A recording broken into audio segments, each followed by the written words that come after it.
ఈ 59 నెలల కాలంలో వారి బ్రతుకులు మార్చడం కోసమే మీ బిడ్డ అడుగులు వేశాడు. కానీ చంద్రబాబు రాజకీయం ఊసరు వెళ్ళి రాజకీయం. ఆయన బాగా ముదిరిపోయిన తొండ. ఒక పక్క 4% ముస్లింల రిజర్వేషన్లను రద్దు చేస్తామని శపథం చేసిన బీజేపీ పార్టీతో ఈ చంద్రబాబు జత కడతాడు. మరో పక్క మైనారిటీల ఓట్ల కోసం మైనారిటీలను మోసం చేసేందుకు ఈ చంద్రబాబు డ్రామాలు మొదలెట్టాడు. దొంగ ప్రేమ నటిస్తాడు. కానీ 4% రిజర్వేషన్లను మైనారిటీలకు రద్దు చేస్తామంటా ఉన్న బీజేపీతోనే కొనసాగుతాడట ఈ చంద్రబాబు. మరి ఇంతకన్నా ఊసరి వెళ్ళి రాజకీయాలు ఎక్కడైనా ఉంటాయా అని అడుగుతా ఉన్నాడు మీ బిడ్డ. నేను చెప్తా ఉన్నా, 600 100 4% రిజర్వేషన్లు ఉండి తీరాల్సిందే. ఇది మీ జగన్ మాట. ఇది వైఎస్ఆర్ బిడ్డ మాట. మరి చంద్రబాబు ఇలా మోడీ గారి సమక్షంలో చంద్రబాబు ఇలా మాట్లాడగలుగుతాడా అని అడుగుతా ఉన్నాడు మీ బిడ్డ. మరి మైనారిటీల రిజర్వేషన్లను రద్దు చేస్తామన్న తర్వాత కూడా ఎన్డీఏలో ఎందుకు కొనసాగుతా ఉన్నాడు ఈ చంద్రబాబు అని అడుగుతా ఉన్నాడు మీ బిడ్డ. మిమ్మల్ని మోసం చేసిన మోసకారి జగన్ అవునా కాదా? నేను అడుగుతున్న అన్ని సీట్లు గెలిపించారు. గిరిజన ప్రాంతాల్లో నేను కూడా బాధపడ్డా, కానీ ఆశపడ్డా. ఓటేసిన వాళ్ళకు పనులు చేస్తారంటే ఓటేసిన వాళ్ళని కాటేసే రకం ఈ జగన్.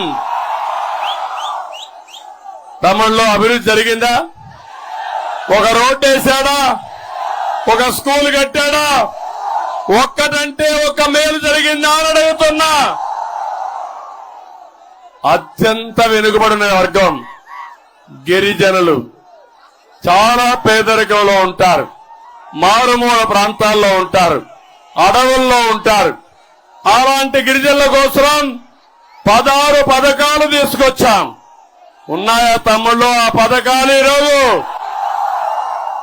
నేను ఒకటే అడుగుతున్నా, మళ్ళా మోసగాడు వస్తున్నాడు, మిమ్మల్ని కాటేయడానికి వస్తున్నాడు. జరగదని చెప్పాలా లేదా మీరు?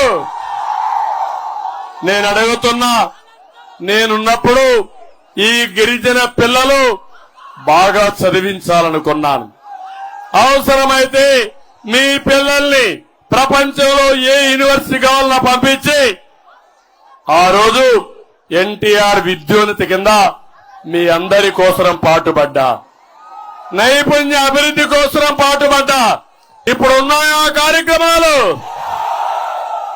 ఇంకొక పక్క గిరిజన పిల్లలు మంచి స్కూళ్లు చదువుకోవాలని జిల్లాలో బెస్ట్ అవైలబుల్ స్కూల్స్ ని ప్రైవేట్ స్కూల్లో మీ పిల్లల్ని చదివించాను. ఇప్పుడు చదివిస్తున్నారా తమ్ముళ్ళు అని మిమ్మల్ని అడుగుతున్నా.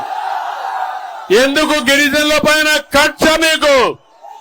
వీళ్ళు బాగుంటే చూడలేరా మీరు? వీళ్ళు పైకి వస్తే ఓర్వలేరా మీరు? ఇంకొక పక్క తమ్ముళ్ళు, ఈరోజు మీరు చూస్తే 60% సబ్సిడీతో ట్రై కార్లో మీకు రుణాలు ఇచ్చేవాళ్ళం. కేంద్రం కూడా సహాయం చేసేది. ఈ 5 ఏళ్లలో ₹1 మీకు వచ్చిందా? ఒక పథకం వచ్చిందా? ఒక వ్యక్తికి సబ్సిడీ ఇచ్చారా?